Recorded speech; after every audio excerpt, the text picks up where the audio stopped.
तो welcome students, आप सभी को अपने चैनल यस की एम स्टडी में फिर स्वागत है। तो मेरे प्यारे स्टूडेंट, देखिए इसमें हम बात क्या करने वाले हैं, आपको अच्छी तरीके से हम बताने का प्रयास करेंगे और समझाने का प्रयास करेंगे। उसके पहले आप लोग जान लीजिए, आपका 1 फरवरी से आपका 1 फरवरी से आपका जो यानी कि एस की एम स्टडी ऐप पर एक कोर्स लॉन्च किया गया है 299 में। ठीक है, तो आपको वहाँ पर 95 प्लस की तैयारी कराई जाएगी। तो यस की एम स्टडी पर आपको जुड़ना है। ठीक है, यस की एम स्टडी, ठीक है, स्कीएम स्टडी ऐप पर आपको जुड़ना है।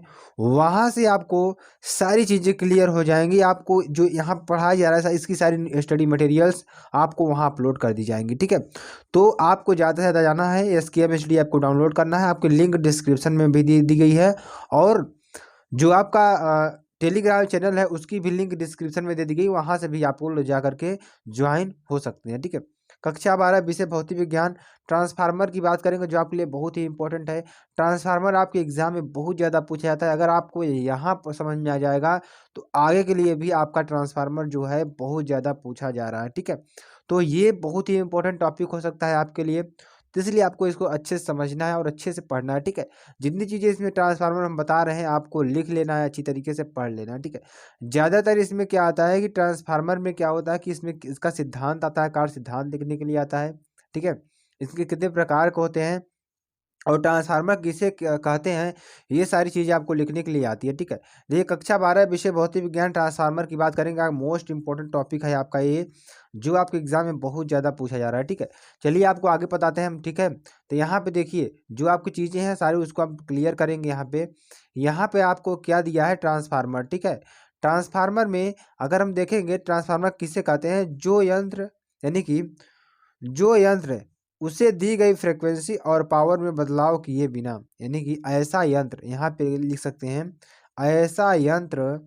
ठीक है, ऐसा यंत्र जिसे जिसे दी गई फ्रीक्वेंसी, यहाँ पे लिख सकते हैं जिसे। ठीक है, इसको थोड़ा चेंज करके आप लिख सकते हैं जिसे दी गई फ्रीक्वेंसी और पावर में बदलाव किए बिना। ठीक है, फ्रीक्वेंसी और पावर में बदलाव किए बिना वोल्टेज को कम या ज़्यादा करके देता है। ठीक है, यदि हम ट्रांसफार्मर में जो हमारी क्या क्या है, अगर किसी वोल्टेज को हम उसमें सप्लाई देते हैं, जैसे एसी एसी करंट को उसमें सप्लाई हम देते हैं, तो वो फ्रिक्वेंसी और, ठीक है, फ्रिक्वेंसी और पावर को सेम रखता है और उसकी वोल्टेज और करंट को बढ़ा और घटा देता है।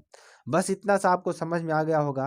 यानी कि जो ट्रांसफार्मर होता है, मान लीजिए हमारा कोई ट्रांसफार्मर, ठीक है, अच्छे से इसको समझ लेंगे तो अच्छी तरीके से आपको समझ में आ जाएगा। ठीक है, मान लेते हैं हमारा क्या है, ट्रांसफार्मर है। अगर इसमें हम सप्लाई देते हैं, ठीक है, अगर हम सप्लाई देते हैं तो जो हमारी पावर होगी और जो फ्रिक्वेंसी होगी ये चेंज नहीं होगी। ठीक है, ये चेंज नहीं होगी। बाकी आपकी जो वोल्टेज होगी और जो करंट होगी कम या ज़्यादा हो सकती है। ठीक है, तो इस तरीके से आपको याद कर लेना है, जो आपके लिए बेहद ही इंपॉर्टेंट हो सकता है। चलिए आगे बात करते हैं। ठीक है, आगे क्या है कि उस स्थिर यंत्र को ट्रांसफार्मर कहा जाता है। अब देखिए, जो इस तरीके का कार्य करता है यंत्र, उसे हम क्या कहते हैं, ट्रांसफार्मर कहते हैं। अब देखिए, ट्रांसफार्मर के जरिए एक सर्किट की फ्रीक्वेंसी और पावर कायम रखकर दूसरे सर्किट में स्थानांतरित किया जाता है। यानी कि जैसे कि ट्रांसफार्मर के जरिए हम क्या काम करते हैं कि एक सर्किट की फ्रीक्वेंसी को और पावर को, यानी कि जैसे हम किसी सर्किट में क्या करते हैं, पावर और फ्रीक्वेंसी को प्रवाहित करते हैं, यानी पावर और फ्रीक्वेंसी को स्थिर रखकर हम उसके वोल्टेज और करंट को बढ़ा या घटा सकते हैं। तो इस तरीके से आपको इसको याद कर लेना है। चलिए आगे आपको बताते हैं। ठीक है, आगे आपके लिए बहुत ही इंपॉर्टेंट टॉपिक है। अब देखिए आगे हम क्या पढ़ने वाले हैं, ट्रांसफार्मर की आवश्यकता क्यों होती है, हमें एक ट्रांसफार्मर की आवश्यकता क्यों पड़ती है, इसके बारे में जानेंगे और आपको समझाने का प्रयास करेंगे। जो भी हमारे नए स्टूडेंट जुड़ रहे हैं चैनल को सब्सक्राइब कर लेंगे, और जो स्टूडेंट्स हमारे पुराने हैं चैनल को शेयर कर दें और लाइक कर दें। ठीक है, जितने ज़्यादा से ज़्यादा हमारे स्टूडेंट जुड़ेंगे उतनी ज़्यादा से ज़्यादा आपकी पढ़ाई होने वाली है। तो मेरे प्यारे स्टूडेंट्स, आपको ज़्यादा से ज़्यादा चैनल पर जुड़ना है और अच्छी तरीके से आपको पढ़ाई करते रहनी है। ठीक है, देखिए ट्रांसफार्मर की आवश्यकता क्यों होती है, हमें ट्रांसफार्मर की आवश्यकता क्यों होती है, इसके बारे में आपको हम बताते हैं। देखिए सिंगल फेज सप्लाई से, ठीक है, जो सिंगल फेज सप्लाई है, सिंगल फेज सप्लाई से ज़्यादा फायदे हैं। ठीक है, ज़्यादा फायदे 3 फेज सप्लाई में होते हैं। जैसे हम किसी कहीं पर क्या होते हैं कि सिंगल फेज सप्लाई से काम करते हैं, लेकिन अगर जहाँ पर हम 3 फेज सप्लाई का यूज करते हैं वहाँ पर ज़्यादा फायदे होते हैं, कि हमारे सिंगल फेज की अपेक्षा जो हमारी 3 फेज सप्लाई है वो ज़्यादा इफेक्टिव होती है, यानी ज़्यादा हमारी लाभदायक होती है। अब ये क्यों लाभदायक होती है आपको इसके बारे में बताते हैं। इसके लिए आजकल 3 फेज सप्लाई सिस्टम का जनरेशन, ठीक है। अब इसके लिए क्या किया जा रहा है आजकल, जो हमारा जनरेशन है 3 फेज सप्लाई सिस्टम का जनरेशन, ट्रांसमिशन और डिस्ट्रीब्यूशन किया जाता है। यानी कि इसमें क्या किया जाता है 3 फेज सप्लाई सिस्टम का जनरेशन, ट्रांसमिशन और डिस्ट्रीब्यूशन किया जाता है। इस सप्लाई सिस्टम को अधिक कार्यक्षम बनाने के लिए भारतीय मानक संस्थान है, ठीक है, जो हमारा इस सप्लाई सिस्टम को अधिक कार्यक्षम बनाने के लिए, ठीक है, बनाने के लिए देख क्या किया गया कि हर एक पड़ाव के लिए एक मानक वोल्टेज निश्चित किया गया। यानी कि अगर हम ट्रांसमिशन डिस्ट्रीब्यूशन करते हैं तो इसके लिए एक मानक क्या बनाया गया है हमारा, जो वोल्टेज निश्चित किया गया है, ठीक है। अब देखिए आगे आप बताते हैं ट्रांसफार्मर किस सिद्धांत पर काम करता है। जो ट्रांसफार्मर होता है हमारा किस सिद्धांत पर कार्य करता है, कैसे इसे हम कार में लेते हैं, सारी चीज़ें इसमें डिस्कस करने वाले हैं, बस आप हमारे साथ बने रहेंगे, ठीक है। तो इस तरीके की जो ट्रांसफार्मर है, ट्रांसफार्मर बहुत ही इंपॉर्टेंट टॉपिक है हमारे। अगर लगभग गांव में भी आपके ट्रांसफार्मर का यूज होता है, हर एक युक्तियों में जो हमारी जिससे हम काम करते हैं, जैसे स्टेबलाइजर हो गया, इसमें भी ट्रांसफार्मर का उपयोग करते हैं। तो ट्रांसफार्मर का उपयोग बहुत बड़े पैमाने पर हो रहा है। जैसे आप इन्वर्टर आपके घर में होगा तो उसमें एसी को डीसी सारी चीज़ें वहाँ पर कन्वर्ट करने के लिए आपको ट्रांसफार्मर का उपयोग किया जाता है। यानी कोई हमारा छोटा इक्विपमेंट है तो उसको कंट्रोलिंग करने के लिए, उसमें जो सप्लाई आ रही है उस सप्लाई को कंट्रोलिंग करने के लिए हम ट्रांसफार्मर का उपयोग कर रहे हैं, ठीक है। देखिए ट्रांसफार्मर किस सिद्धांत पर काम करता है, जो ट्रांसफार्मर होता है वह किस सिद्धांत पर कार्य करता है, आपको इसके बारे में हम बताते हैं, ठीक है। देखिए ट्रांसफार्मर इलेक्ट्रोमैग्नेटिक इंडक्शन के अथवा सेल्फ म्यूचुअल इंडक्शन, ठीक है। यानी कि अगर हम इसके कार्य की बात करें, कार्य सिद्धांत की बात करें, तो जो हमारा ट्रांसफार्मर होता है वह इलेक्ट्रोमैग्नेटिक इंडक्शन इलेक्ट्रोमैग्नेटिक इंडक्शन या म्यूचुअल इंडक्शन तत्व के आधार पर कार्य करता है, ठीक है। अब ये क्या होता है म्यूचुअल इंडक्शन, और हमारा क्या होता है इलेक्ट्रोमैग्नेटिक इंडक्शन। म्यूचुअल का क्या मतलब होता है मेरे पेरेंट्स, आप लोग जान लीजिए, अन्योन्य प्रेरण। क्या होता है अन्योन्य अन्योन्य प्रेरण होता है, ठीक है। अन्योन्य प्रेरण होता है जो जिसे हम क्या कहते हैं म्यूचुअल इंडक्शन कहते हैं, ठीक है। तो इस तरीके से आपको इसको जान लेना है।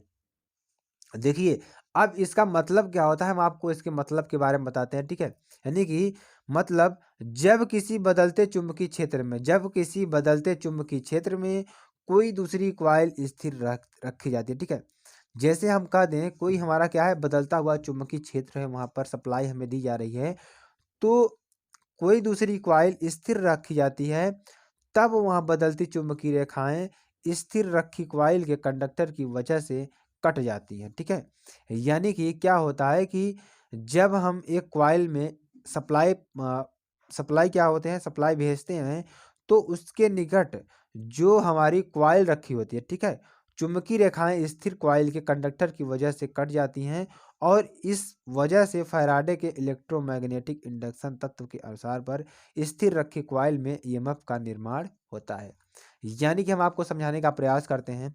जैसे मान लीजिए ये हमारा क्या है ट्रांसफार्मर है, ठीक है, अच्छी तरीके से आपको समझना है। अब इसमें हम क्या कर देते हैं कॉइल जोड़ देते हैं, ठीक है, यहाँ सप्लाई देते हैं, इसमें एक कॉइल इधर रखी लगी होती है, दो कॉइल का उपयोग किया जाता है, ठीक है। अगर हम इधर से एसी सप्लाई भेजते हैं, ठीक है, इसमें क्या होता है हमारा चुंबकीय फ्लक्स उत्पन्न होता है, चुंबकीय जो रेखाएं होती हैं उत्पन्न होने लगती हैं, क्योंकि हमारा कॉइल बना हुआ है, इसमें कुछ यन टर्न हम बनाते हैं, ठीक है।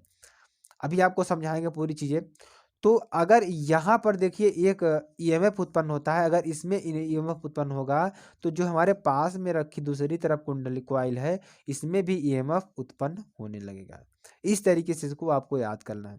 इसी को हम क्या कहते हैं, इसी घटना को क्या कहते हैं म्यूचुअल इंडक्शन कहते हैं। अब आगे हम बात करते हैं जो ट्रांसफार्मर में हमारी कोर लगाई जाती है। कोर का मतलब क्या होता है मेरे पेरेंट, जहाँ पे हम क्या कहते हैं कोर का उपयोग करके ट्रांसफार्मर को बनाया जाता है, जिससे कि कॉइल्स को बनाई जाती है, कोर के द्वारा ही कॉइल्स को बनाया जाता है, ठीक है। देखिए जो हमारी कोर है, ठीक है, कोर या अंग्रेजी के एल टाइप, यानी कि हम बात करें एल टाइप की तो ऐसे, और ई टाइप, ठीक है, और आई टाइप, इस तरीके की कोर अथवा आयताकृत आकार के स्टेपिंग से बना होता है, ठीक है। यह स्टेपिंग सिलिकॉन स्टील के 0.35 mm से 0.5 mm जितनी मोटी बनी होती है। इस तरीके से आपको इसको याद कर लेना है, यानी कि जो इसकी मोटाई होती है 0.35 mm से 0.5 mm जितनी होती है।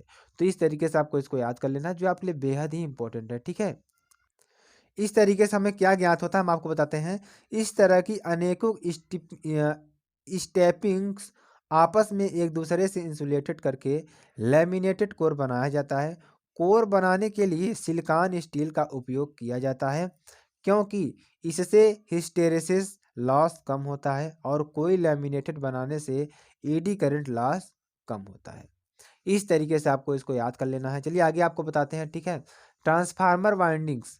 अब ट्रांसफार्मर वाइंडिंग्स के बारे में बताएंगे आपको, ये क्या होती है, ये कैसे बनाई जाती है, सारी चीज़ें इसमें डिस्कस करेंगे कि जो हमारी ट्रांसफार्मर वाइंडिंग होती है वो कैसे बनाई जाती है। देखिए, ये हमारी क्या होती है, प्राइमरी वाइंडिंग होती है, ये हमारी क्या होती है, सेकेंडरी वाइंडिंग होती है। तो देखिए, जब हम क्या करते हैं यहाँ पे, प्राइमरी वाइंडिंग होती है, ये हमारी सेकेंडरी वाइंडिंग होती है। जो हमारा इंटर का सिलेबस है मेरे प्यारे स्टूडेंट्स, वो बहुत थोड़ा सा ट्रांसफार्मर के बारे में बताया गया है। जब आप आगे उच्च शिक्षा में जाएंगे तो कोई इंजीनियरिंग का कोई क्लास और करेंगे, जैसे ITI हो गया, पॉलिटेक्निक हो गया, बीटेक हो गया, ये सब चीज़ें आपको करने जाएंगे तो वहाँ पे क्या होगा कि आपको ट्रांसफार्मर के बारे में पूरी डिटेल्स जानकारी बताई जाएगी, ठीक है। जो आपके लिए वहाँ बहुत बेनिफिशियल होगी। यहाँ पर थोड़ा बेसिक चीज़ें आपके लिए बताई जाता है, तो इसलिए बेसिक तरीके के आधार पर हम आपको बताए जा रहे हैं, ठीक है। तो यहाँ पे क्या होता है, प्राइमरी बाइंडिंग, ये होती है हमारी सेकेंडरी बाइंडिंग। देखिए, प्राइमरी बाइंडिंग में अगर हम AC सप्लाई प्रोवाइड करते हैं, तो सेकेंडरी बाइंडिंग में हमारी जो AC सप्लाई होती है वहाँ बाहर निकलती है स्टेप डाउन, यानी कि अगर हम वोल्टेज को कम करना चाहते हैं तो वोल्टेज कम करेंगे, वोल्टेज को ज़्यादा करना चाहते हैं वोल्टेज को ज़्यादा कर सकते हैं। वो कैसे कर सकते हैं, यहाँ पर टर्न की संख्या को बढ़ा या घटा करके, इसके बारे में जान लीजिए। जब इस साइड यानी प्राइमरी बाइंडिंग में अगर आपको समझते हैं, जब प्राइमरी बाइंडिंग में देखिए यन यन क्या होगा, कम होगा, और सेकेंडरी वायरिंग में यन ज़्यादा होगा, ठीक है। यन ज़्यादा होगा तो देखिए यहाँ पर वोल्टेज का मान क्या होगा, ज़्यादा होगा, ठीक है, और करंट का मान क्या होगा, कम होगा। इस तरीके से आपको याद कर लेना है। अगर अगर इस वाइंडिंग में जो हमारा टर्न्स का मान कम है तो वोल्टेज का मान भी कम होगा, और जो हमारा करंट है वो हाई होगी, ठीक है। तो इस तरीके से आपको याद कर लेना है। तो अच्छी तरीके से आपको समझ में आ गया होगा कि जब हम टर्न की संख्या इधर कम करेंगे तो क्या चीज़ें होंगी, और टर्न की संख्या इधर ज़्यादा करेंगे तो क्या चीज़ें परिवर्तन होने वाली है, ठीक है। चलिए आगे आपको बताते हैं, आगे क्या होगा। ट्रांसफार्मर पर कोर से इंसुलेटेड करके, जो ट्रांसफार्मर की कोर है, कोर से क्या होते हैं, इंसुलेटेड करके प्राइमरी और सेकेंडरी वाइंडिंग की जाती है। यानी कि ट्रांसफार्मर को इंसुलेटेड बना करके क्या किया जाता है, प्राइमरी और सेकेंडरी वाइंडिंग को बनाया जाता है।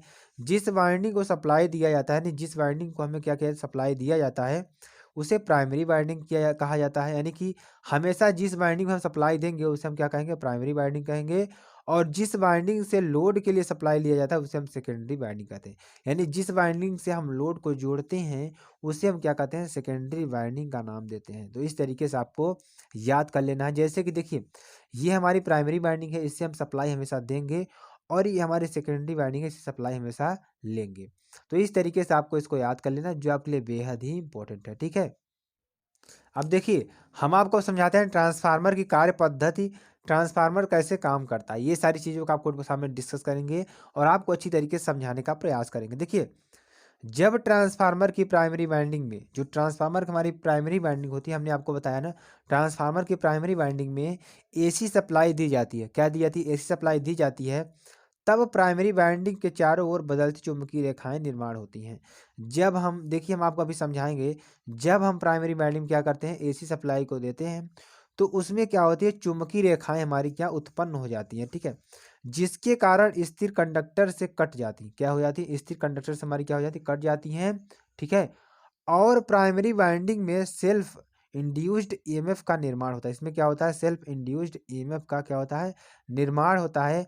प्राइमरी वाइंडिंग से क्या होता है, AC करंट का बहाव होता है। क्या होता है, प्राइमरी वाइंडिंग में क्या होता है, AC करंट का बहाव होता है।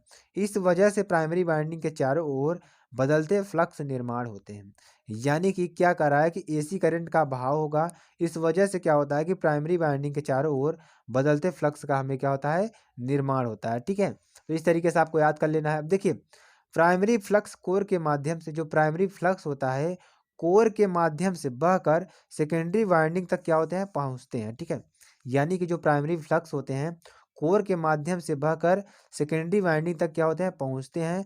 फ्लक्स और सेकेंडरी वाइंडिंग के टर्न, यानी कि जो फ्लक्स और सेकेंडरी वाइंडिंग के जो टर्न होते हैं, टर्न के बीच कटिंग कटिंग होकर सेकेंडरी वाइंडिंग में म्यूचुअल इंड्यूस्ड ईएमएफ निर्माण होता है। क्या होता है, म्यूचुअल इंड्यूस्ड ईएमएफ का क्या होता है, निर्माण होता है। अब देखिए क्या होता है आगे, फैराड के इलेक्ट्रोमैग्नेटिक इंडक्शन के दूसरे नियम के अनुसार, ठीक है, फैराड के इलेक्ट्रोमैग्नेटिक इंडक्शन के दूसरे नियम के अनुसार निर्माण होने वाला इंड्यूस्ड ईएमएफ वाइंडिंग के टर्न के सम अनुपात में होता है। ठीक है, जब सम अनुपात में होता है, देखिए इसका मतलब क्या है कि वाइंडिंग में जितने ज़्यादा टर्न्स होंगे उतनी ही कटिंग्स एक्शन ज़्यादा होकर स्टैटिक ईएमएफ निर्माण होता है। ठीक है, तो इस तरीके से आपको याद कर लेना है।